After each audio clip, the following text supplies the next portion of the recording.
Welcome back to another episode, Inside from Above. And again, this is another episode which I hope you're going to find it as interesting as myself. We're going to talk a little bit on more personal, which we're going to talk about our body and how can we take care of our body, but in a different way. Today, we have Tracy Wilson. Hi, Hello. Tracy. How are you? Hello, doing well. Good to see you. Very good to meet you. Good to see you again. Tracy is a coach, a sex coach, right? Yes. This is the proper title for you? Yeah, I'm a certified sex coach. Sex coach. I mean, everybody's going to be saying, oh, wow, what does that mean? Yeah. exactly. Well, Tracy, today, how long have you been a sex coach? So I did my certification about 4 years ago, 3-4 years ago. I've worked on and off in the human sexuality space for quite a few years before that, but I've been working being the no hands on, no hands in, talk only sex coach for 3 or 4 years. You have to notice that. No hands on, no hands on, no hands in. It's just a talk. Yeah. So, why people, I'm just curious, why people will go and see a sex coach? Why somebody would come and see me specifically is a lot of people may have questions about, the biggest question people have is, am I normal, quote unquote? Yes. Or people may be in relationships where they've got a mismatched libido with their partner, right? So one individual wants to have sex a lot and I don't, and they end up in a sexless relationship, or people have sexual questions, or they just want to have just more information about how they can experience more pleasure within the relationship, or within just for themselves. And so as long as I work with only adults, and as long as what people are doing involves consenting human adults, yeah, it's all good. As long as both parties are agreeing on whatever's going to happen. Both or more parties. Or more, yes. Or more parties, right? Yes, that's true too. So yeah, as long as what people are doing involves consenting human adults, and they themselves are adults, those are the people I work with. Then I end up working largely with people that have libido concerns, and I work a lot with individuals, being a woman in my 50s, I tend to work with a lot of people just like me, that may have body image concerns as well, that have started to play a role within their sexual interactions with their partner or partners. Actually, that's a very good point that you just made, because I'm a medium, so I do readings for people, and I connect with their angel, their guides, and some of the things, it come personal, when they trust you, they start opening up. And I have a few cases that were women reaching their 50, their 60. It's not just the body image, but it's like the libido is dead. Sure, yeah. And they look at me and said, we have a great partner. Like, their partner is very sexual, and even if, they're older, but it's just for women, I find that at certain age, we have a lot of difficulty with sex. Why is that? Well, there can be hormonal reasons as well, right? So if you're going through hormonal changes, so I always like to tell people, I'm a coach. So I took a coaching certification, but I'm not a doctor, I'm not a psychotherapist, I'm not a counselor. But especially if you're experiencing any sort of physical changes, or if you're experiencing libido changes, like any type of massive change or noticeable change in your life, go get that checked out. But sometimes what can happen is, whenever we became sexual, we'll say, in our 20s, we can think that that's it. So everything that we did and everything that we knew and everything we knew about our bodies, we see that as finite. And so other things can change in life. We can experience, changes in body changes, dryness changes. We might actually have feelings about our body like, we don't have it anymore. Our partner may be experiencing their own changes. And so I work with a lot of people so that they can learn about, once they've had certain things checked out. If you're experiencing pain, always get pain checked out. Don't have sex that's painful. No. No. Sex not supposed to be painful. Not at all. Not at all. Except in some sort of BDSM types of whippy snappy circles. But that's different. Yeah. It's different. I'm talking about, Tracy, That's right. I'm just talking about the normal things, you know. I didn't get there yet. Different show. Different show, exactly. But you know, you can think that everything has to be exactly as it was before, but in fact, we need to we can work to learn acceptance as we move through life, right? You can be a sexual being when you go through any types of changes. Your sex might be different. It might be better. It might be, but it might be different. And so sometimes when we're not experiencing things the way that we always used to, that can be depressing and that can shut us down. So, and that can kill the libido. Absolutely, because you know it's not exactly the same way. Your body's not the same way. You're not feeling the same way. And if we think that things always have to be exactly the same as they always used to be, and there's change, then we think, well, I guess that's it. That's all. I'm dead. I'm not having any more sex. That's right. Exactly. But you can kind of bring all of that back. Learn to be more mindful, more present in your life. You can learn to accept whatever your situation is and be your best sexy self as you move forward through life. So, can I say that our physical and our mind, when it comes to sex, they have to, especially for women, example, I had somebody that, again, their partner is very sexual, but they don't have the appetite. It's like just the thought of going into the action of having sex, it's like, I'm scared already, you know, and especially that somebody that had lost their spouse and it's been 10, 15 years that they haven't had sex, and all of a sudden they're changing partners and they're blocked. Yes. So, and there can be a whole range of things. There can be unprocessed trauma. There could be all sorts of other things that, as a sex coach, I would explore with individuals to help them, you know, to coach them towards discovering the answers for themselves. I do work with individuals dealing with, you know, mind, emotion, body, spirit, just the whole person. The package, yeah. That's right, to kind of see where there might be those blockages and work with individuals so they can decide, you know, the best path for them. But something else that can happen is that when we're with a partner, we can worry so much about being enough for somebody else. Oh, I see your point. That we're actually yes. not focused on, you know, what turns me on, what am I into, what do I feel? And so that can really play a role where it's, you know, oh, I hope I'm enough, I hope I'm attractive enough, you know, how come I'm not interested, how come I'm not turned on, and our monkey mind starts going. Yes. So that can be, you know, again, if we can kind of come back to, yes, we want to be there and be everything for our partners and enjoy, you know, engagement and care for them and care about their pleasure. But don't forget about yourself. And a lot of times women can do that. Yes. Where, you know, am I enough for you? But we don't even know what floats our own boat. Exactly. We don't know what arouses and what doesn't arouse us. That's right. We're so concentrated on the partner and what to do for them. What about women that in their early years they be married and they will have children and whoops, in the 40, the divorce happened. I know somebody very well, sitting right here. Yep. And all of a sudden, in their 40s, they get divorced, and all of a sudden, they change their life completely. So let's say for me, for example, most of my life I was with men, and in my late 40s, well, I discovered, well, I think I wanna go this way. As a matter of fact, I am married to a woman today. That's We've been together wonderful. for 14 years, and we're very happy. So, but I found that it took me all this time to be able to.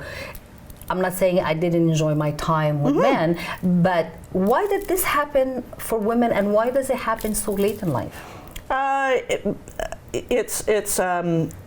It's important to not paint a picture that, you know, that this is what happens to people late in life. But at some point in time in life, how wonderful is it for you that you were able to, be connected with you and yourself and your interests, and to be open to that individual that came into your life. That's what a blessing, what a gift that is. It is. I think I am very blessed. Absolutely, because a lot of people, may have said, been completely closed off because it's, well, this is who I am and this is what I need to do and this is what I need to be looking at. I think that there is that opportunity, and maybe it does happen as we become older, that we we can kind of let certain things go and come more into our authentic selves, to be open to all of the possibilities that maybe we weren't open to when we thought we had to go in a certain direction when we were younger. But. Well, I mean, especially when it comes to sex, there's a lot of other factor that plays in this, your background, the way you've been brought up, the religion that you grew up in, and et cetera, et cetera. And for young women, I mean, today they're actually very lucky because they teach some kind of a sex education in school. Yes. But I mean, in my time, we didn't even talk about sex. I mean, I remember my mom never talked about sex. We never discussed what a woman's body is supposed to do. You know what I mean? Because basically the talk was, don't do it. That's exactly. Don't do it. Don't do it. Exactly. And how do you define young women today? Let's say from, I would say, what, 13, 14, 15 years old? I think that, there is so much information that's out there, and it's so wonderful to have some information. However, there are many disadvantages because there is so much information, and the exposure, the potential exposure that young people have to inappropriate education, inappropriate sources of information on sexual interaction that you absolutely should not be seeing or being exposed to as somebody that's really young. So that's one negative aspect. But to your point, there is actual education, more education about our bodies, and more education about different aspects of sexuality that are positive. But at the same time, my children are grown and gone, and fortunately, I missed the whole era of being a teenager with a smartphone. So I didn't have to deal with any of that, right? They graduated, got a flip phone, and off they went, right? That was great. So I would say that now more than ever is a time for parents and educators to be vigilant to ensure that they're 13 and 14 and all ages of children and all ages of minors are properly educated and that they are not exposed to the wrong information, which might be wonderful for someone that's an adult and a mature individual, but is absolutely not for the teenagers. Not at all. You've got to be vigilant because there's so much information out there, and lots of it is not appropriate. It's not really the truth. That's right. We'll continue after this commercial.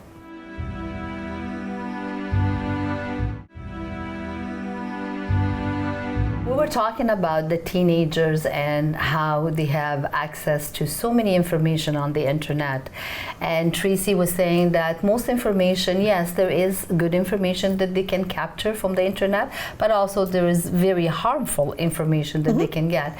So your advice is parents need to be more involved in the sexual education of their children. Yeah, absolutely. I mean, like anything else with our kids, we want to give them the best information so that they can move forward and be their best adult selves.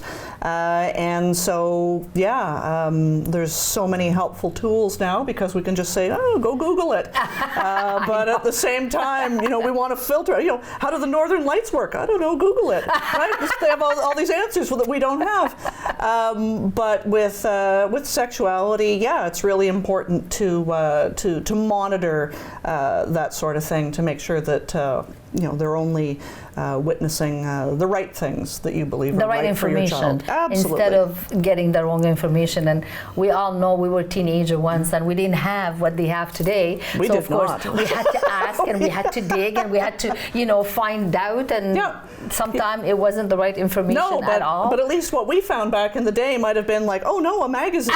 It is not the same. It's not the same. Today is not the same when the internet. They have. So for women, what would be the best advice that you will give women our age, let's say? Body image. I always go back to body image. It's body image. Body image is huge, right? So, no matter whether you decide that, you want your body to be fitter or larger or smaller or whatever you think that you want to do with your body, self-acceptance and being very present in accepting yourself really forms that foundation for you to move forward as your best self through life. Because I know I had written a blog post about this, and I used a personal example in the world of weight loss and body stuff. And usually we have a pair of blue jeans or something. It's this is my goal. I'm going to get back. I'm going to get back in these jeans one day. Right. Yes, but I realized that my gold jeans were acid wash from the mid '80s.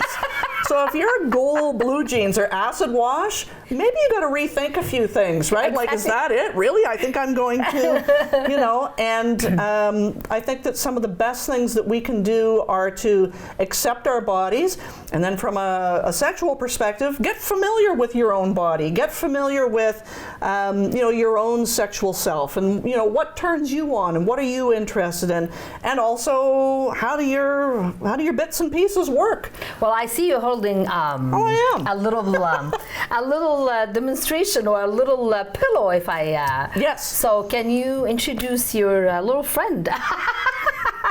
So this is Mulva, my vulva puppet. Mulva. Yes, if you're a Seinfeld fan, you're laughing uproariously now. And so this is a vulva puppet. So this is just an educational tool that I use and a lot of sex educators use to introduce men and women and individuals that identify as either or, neither, both, to the female genitalia, the common vulva and vagina and so on. So a lot of people, they think about, the vagina as being all of this. And it's actually the vulva, right? The vagina is just a canal. A canal. And so what I use this puppet for is to explain all the different folds and bits and pieces, because a lot of people, their sexual experience with a partner might be something like, feeling these sorts of sensations where nobody knows what's what or what's going on. I don't know, and someone's rubbing your inner thigh and you don't know and you're trying to redirect.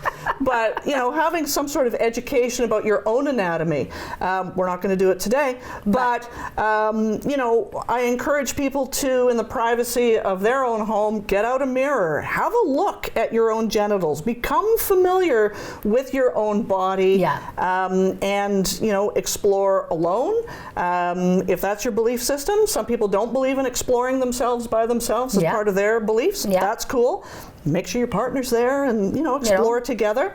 But that's what I use the vulva puppet for. Is there's a lot of people that I would talk with women and sometimes with men and explain, well, of course, just do this, this, and this, and they're nodding, going, oh yeah, for sure. But they don't know what the anatomy is. They don't know what the various bits and pieces are. So there's no shame in saying, by the way, do you know that I'm talking about, I'm talking about this and this is how this works. And it's like, okay, I wasn't actually too sure about that. Or, we may think that, one size fits all and that it's, it's A, B, C, D. I don't think so. It's not. And it's not, steps 1 through 5 orgasm, right? And if we believe those sorts of things, or we're oriented towards, this is what's supposed to happen, am I normal? Why isn't this happening? It might just be that you don't understand your own anatomy and how it works for you. And so, again, it just comes back to the self, exploring, learning, being confident that, that you are worthy, you're enough, you're beautiful, and having that foundation. as you move forward through life, will really serve you well for when things happen, like, you know, illness, disease, just generally aging. We don't know what's going to happen. Exactly. But if we're fortunate enough to, you know, make it as far as we can to that 100 years. Oh my God, 100. I don't know about 100 years, Tracy, you know. I mean, let me get to 65, then I'll talk about But if we're fortunate enough to make it, I'll bet you we're going to be different. Oh my God. There could be something physically different at that point. And, you know, through accepting yourself all along that journey and knowing your body and your bits and all of that stuff, you'll be your best sexy self. Because you can be a wonderful, sexy person at 100, potentially. Absolutely. Yeah. You know, and I think I saw this many years ago, and it was talking about sex in old age, like over 70 and over 80. Yep. You said it in the beginning, when we're 20, the sex we have is not the same thing as when we're going to have sex in our 60 or 70. It's completely different. And in between, it varies. Yes. Like the intensity and the feelings and even the orgasm, I find that having an orgasm when you're 20 is not the same thing as having an orgasm when you're 50. Am I correct here? It's, you know... I'm not saying based on personal appearance, but yes. In general, I cannot base anything on personal, Just saying, maybe. but I'm just saying, like, even in their 80s, people can still have sex. People do have sex in their 80s and 90s, and but you know, having sex might be different. Right? Yes, so you may have physical changes that, you know, if you're an individual that, you know, has a certain type of sex, well, maybe it's you know, it's different. You know, sex is very, you know, we think that, you know, A fits into B and results in C. That's exactly it. That's not necessarily it. And you have to also ask yourself, you know, as people are looking, saying, oh, if I just get my body back and I can just get back and I can just get back, nobody's going back. Nobody. Unless it's Back to the Future, we're not going back. We're not going back to the future. Yes, No, we're not. unless we hook up the DeLorean and do whatever, Back to the Future, it's not happening. No. But what if it's better? That's, Right, like, so to think about that, like, what if discovering your best sexy self and learning about yourself and exploring and finding out what floats your boat, accepting your body through all of the ups and downs that we're going to go through, what if it's better at 80? What if it's better at 90? Ooh, could be. Who knows? How exciting is that? Well, I'm not there yet, but if I get there, I make sure that I write some memo. 65. I think that's going to be your magic right there. That's going to be my magic number. But isn't it also sex is not just about penetration? No, like, it's not at all about penetration for some people. Because some people, they think, oh my God, if I don't have penetration, then I'm not having sex. But it's not that at all. No, and there are some people that maybe they've, you know, they're in a partner relationship where previously sex was about penetration. Yeah. And something's happened physically that penetration, the same way that you used to experience it, is not possible. You know, if you have a partner that's had prostate surgery, exactly, or something like that, and again, you know, that's just a huge traumatic, huge adjustment, and a lot of times people just say, well, I guess that's over. That's exactly what people say. That's exactly what happens, and so I like to, you know, help people reframe that by saying, okay, sex isn't over. This particular experience that you had may be over, but sex isn't over, and a lot of times people aren't even thinking that there is, you know, other options. That's right. They just think that's it. That's all. That's done. I'm dead. I'm done. I'm not having sex for the rest of my life. You can still have sex. You can still have amazing stuff. Maybe now that you're, pardon me, digging deeper into your pleasure and your turn-ons, you know, maybe you're having better sex. Exactly. Maybe it's just amazing. Maybe it's like life-altering, because before, you know, you were just having the meat and potatoes variety, right? Now you're putting a little bit of different. Maybe you're getting a little bit of sushi on the side. You know, you never know. Who knows? Yes. So there is different ways, and this is what you campaign. It's to teach people how to explore other options beside the traditional sex that we all know since the beginning. So there is other ways to attend the pleasure that actually everybody you know, sex is like food. That's it. Yeah, you know, if you enjoy food, you're gonna enjoy sex, and so this is what you do for people. Actually, is to show them different things and how to accept their bodies, especially like women our age. You know, we get a little bit chubby. You know, chubby. You could have a larger body, smaller body. If you talk to anybody, if you looked at somebody that you thought was the stereotypical supermodel, so on and so forth, we also assume that they must love themselves because, you know, we oh my love God, them. they're beautiful. Yeah. But anybody can have insecurities about their body. They do. I work with anyone, and it's funny because when I say I'm a coach, like coaching is a specific type of thing. So when you coach somebody, you work on asking people powerful questions so that they kind of think about things a little bit differently, and you kind of guide them not into a particular specific direction, but you kind of help them guide themselves and see maybe from another perspective. Yes, because a lot of people will say you're a coach and they'll think about sports, and so they'll are you in the bedroom with us? Like, are you in there while we're doing it? That's it's like I am not. Don't show me anything. Text me nothing. Send no pictures. Right? Oh my God! Can you imagine? Yes, I can. It's part of my life. It's like, send me a picture. No. Block, delete. No. Okay, thank you. Please do not send any pictures. Send no pics. But if you would like to get a hold of Tracy Wilson, her phone number is 613-795-9728, and her website is www.tracy, and this is TRACY, passiondiva.com. So this is her information, and if you have any question, and if any women out there that you want to explore something different and find back your libido, Tracy Wilson is the answer for you, ladies and gentlemen, as a matter of fact, if there is. Tracy, I can't thank you enough. It's a pleasure to have you here. That was a good time. Yes, it was, and it flew just like that. I never know. I'm going to see how the viewer, the comment that comes in, and who knows, maybe in a few months or maybe at the new season, you'll be our guest again. Anytime. But for now, I thank you very much. And thank you for joining us today. Until I see you again, namaste.